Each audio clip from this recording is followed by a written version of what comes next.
The views and opinions expressed on the Nova Society are those of the panelists and guests and do not necessarily reflect the views or opinions of the Phoenix Research Institute or any institution which any panel member is associated. Reproduction or dissemination other than for the purpose of education or information without the express written permission of the Phoenix Research Institute or Nova Society Media is strictly prohibited. So I would like to welcome everyone back to another episode of the Nova Society. I'm Dr. Brooklyn Ann Weldon, and I'm here with my panel, Dr. Scott Gershwer and Dr. Mark Bout. Today we will be discussing the aftermath of the 2024 presidential election, responding to listener emails and concerns, what we got wrong, what happened, the appointment that President-elect Trump has made, what may be happening with his New York so-called hush money trial, and more. So we welcome all our listeners back, and we will be here as second Trump administration is inaugurated and 2025 moves forward. So, Mark, Scott, where would you like to begin? I have a student who's telling me that I guess she's Brazilian. Most of my students here in Connecticut hail from Brazil, at least the non-American born or first generation American born students. There's a big Brazilian population in Danbury, Connecticut.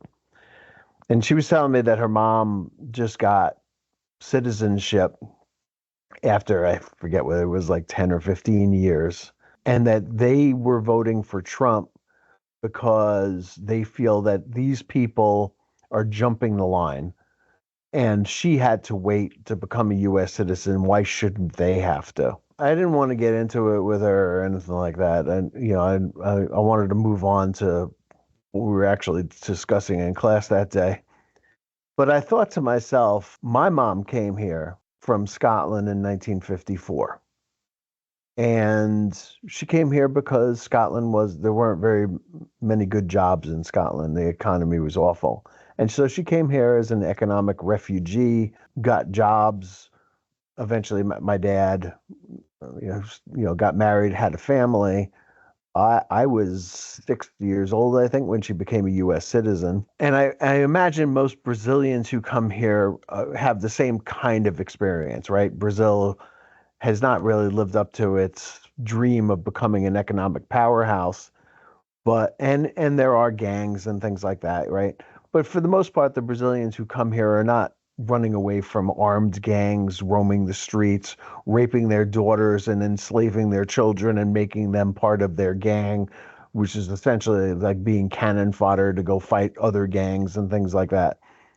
And the difference between those two things, like if we're going to start to sit down and like have a real serious conversation about immigration in America, one of the things that we need to acknowledge is that not all immigrants are here for the same reason.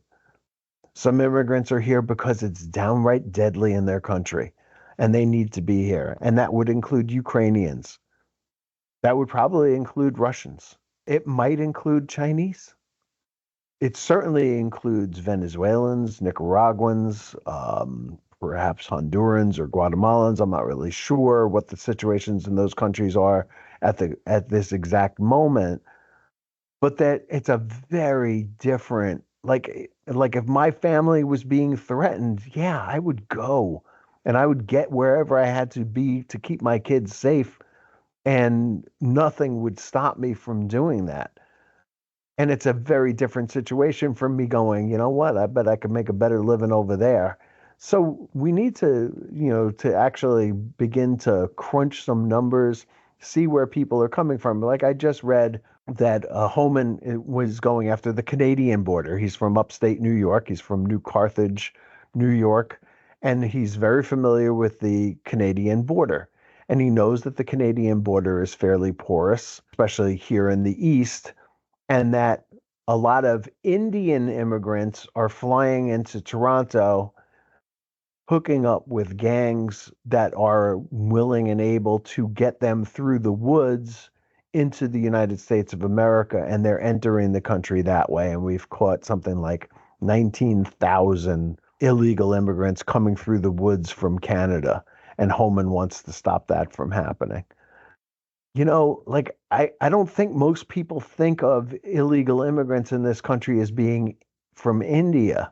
I don't think most people think of illegal immigrants coming into this country from China. I think that most people assume that they're Mexicans or that they're Guatemalan, Honduran, Salvadoran, Nicaraguan. But we know that it's a more complicated mix. We know that since the earthquake in Haiti and all the gang violence and stuff like that, that we've granted temporary protective status to Haitians, and that's why they ended up in Ohio, where they're filling jobs and doing a really good things for the neighborhood, despite what the Trump people say about them eating cats and dogs and things like that.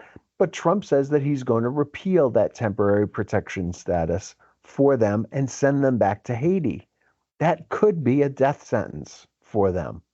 And I think that if you're a serious human being, you need to look at these situations on almost a one-by-one basis, but certainly by groupings or country, and have a more a more comprehensive approach to how you're going to deal with these different groups of immigrants that are here, rather than just think of them as all like one thing. And I think most people just think of them as Hispanics that are coming here illegally, and that according to the Trump people, they're being sent by the international Jewry to replace white people voters, and then you get down that whole rabbit hole of the great replacement theory and all kinds of craziness. And that's the way most of the Trump voters look at these people, I think. Boy, I tell you, it's Krista Noem and Tom Homan are going to have their hands full with this one, but I think there's going to be a lot of violence and there's going to be a lot of bad stuff happening. And hopefully the courts will do what they did last time and stop him from doing the worst things that he's done, hopefully before lives are destroyed for no reason at all, and that we can get a grip on the immigration system, have real immigration reform for the first time since 1986, work out quotas of people that we want from different places and so on and so forth.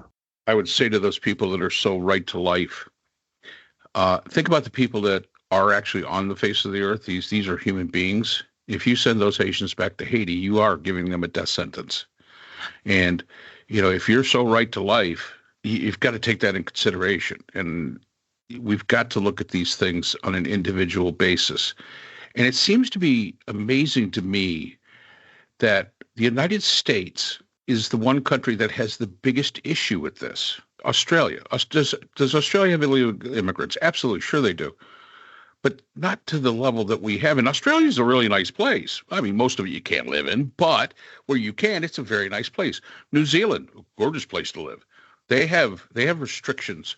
And it's okay to have restrictions. There's nobody's saying that we should not have restrictions, because we have to be able to monitor it so that we can control who is here, number one, and we make sure that it doesn't disrupt the economy that we have, number two. But we've got to think of it beyond just the immigrant bad, not immigrant good kind of mentality, and we don't do that.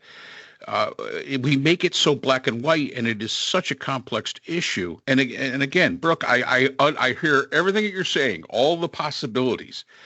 The only thing I would say with that is that those are rabbit holes that I don't think anybody that Trump's putting into any position could possibly deal with. If it's work, I really don't. If it's real work, where you have to do some, real thought, critical and analytical thinking to work the problem, I don't see a lot. I don't see Kristi Noem being that. Yes, she was a governor. Yep, she was.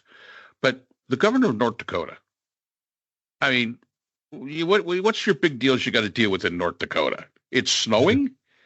Those Canadians? I mean, I don't know. Well, she couldn't even deal with a dog. That she had a young dog, she had to kill the animal. I mean, there's. So just keep your dog away from her. Yeah, I mean, you find another owner, you get a professional trainer, I mean, again, you put the dog in a you're crate. asking for critical and analytical thinking to work the problem. These are not people that work the problem. Okay, I'm not going to think. Homeland Security Secretary? now, going forward for the next however many years? Good Lord. I'm going to guess that she's going to be better at that job than Kirsten Nielsen was, but who knows? I think she's South Dakota. I think the other guy who... Oh, is it? Could be. Was North Dakota. I may have that backwards. Dakota. We don't need two Dakotas. No, yeah. Don't say we don't need two Carolinas, because I'll tell you, there's a reason. Okay, that's fine. I actually had to hear about that one time. I went to a meeting, and somebody said, "Hey, how come your buddy doesn't understand there needs to be two Carolinas?" I said, "Oh goodness, really?" I mean, I guess it's old enough now that we should just accept it, because it's colonial, right? It was two different places. Maybe they need a rename, but whatever. South Carolina never wanted to be part of the United States of America. We should just acknowledge that. Thank you for that, Scott. I'm sure that'll be a discussion that I'm going to have. You go have a beer with your friends and explain to them that they were more loyal to the British than they were to America. Okay. Yeah. Thanks. And I believe. Sorry, I interrupted you again. I believe it was Christy Nome who said that the 13 original colonies in Texas never would have signed the Declaration of Independence or something. And of course, Texas was not part of the 13 original colonies, but I guess she doesn't know that. Once again, Brooke, you're looking for these people to be informed. Well, this is the problem. It's just, to me, it's just. That's this is what I would expect from Trump, but I don't understand how people could vote for this. And I also learned that I don't know if I heard this on MSNBC, CNN, or from I don't remember which talk show again. I'm sorry. That the largest or the most searched for on Google after the election was, what is a tariff? Right. People didn't know. And the time to do that is before the election, not after. Yeah. I'm hoping that the governor of a state knows what a tariff is and understands that I think it was Florida, not Texas, but I may be wrong, was not part of the 13 original colonies. But whatever. I mean, look, he's got the right to choose his cabinet. It's his cabinet, and he's got the Senate, so they're going to confirm these people. And his idea that he doesn't want to have to confirm anybody anymore, he just wants to appoint whoever he wants to appoint. Again, I think there is a advise and consent in the Constitution. There is. Now we have to see if the Constitution holds.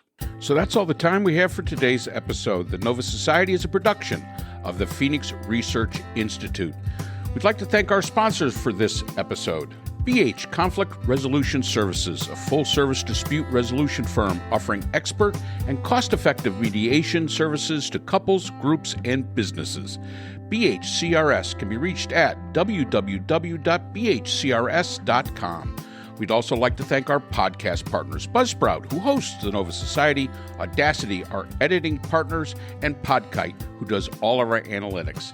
IHeart Radio, where people get their music and podcasts, Apple iTunes, the largest source for music and podcasts on the internet, Spotify, the most popular source for the Nova Society.